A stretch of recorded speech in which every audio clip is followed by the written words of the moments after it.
Try to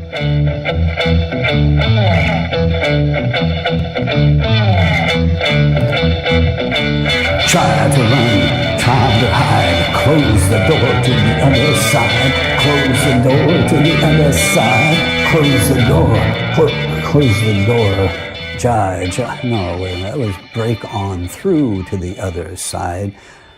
By the doors, wasn't it? Okay, well, it's been a few years. But anyway, the problem was my life had come to a halt, and all I could see was darkness. I literally had nowhere to run and nowhere to hide from these dark feelings and thoughts regarding this issue. Something had to give, and something finally did give. It was over 20 years ago, later, that I looked back and I realized actually what gave. 20 plus years later, I began to recall how I was finally able to cope. In 1978, since I wasn't able to handle thinking about this, I still had my services. The only way I was able to engage in those services is that when I had to do my service, I had to just forcefully push all the thought about this out of my mind. And when I did, I was able to again concentrate on my other services, the deity worship or the Fate Museum project. But it wasn't quick. It took months, but each time the thoughts and all those dark feelings and unanswered questions would come up, I would force it back down. The darkness come up, I'd immediately push it down again, pushing it down into some closet deep within my mind. Then after months, one day I pushed them down into that closet one last time, and I closed the door on them.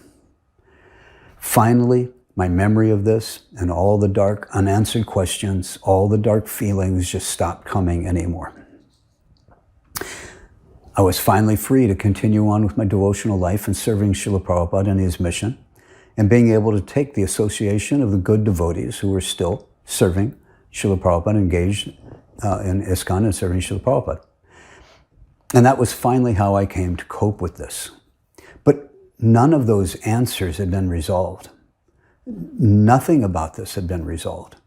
The dark issues that were facing me were still there, but they were buried deep within. And I had just closed the door on it. And once I had done that, I could finally have some normalcy of life again. But in the back of my mind, I always knew something, or practically everything, about this issue was wrong. But the darkness of those haunting, unanswered questions as to what Srila Prabhupada really wanted, that had been totally blocked out from my thoughts, at least for 20 years. They stayed and remained totally buried down within my subconsciousness. I read about this much later in life, how this is a common way people deal with traumatic events when they simply can't handle it at the time. They just block it out and put the whole trauma into a dark closet within them. It's part of our natural built-in survival skills.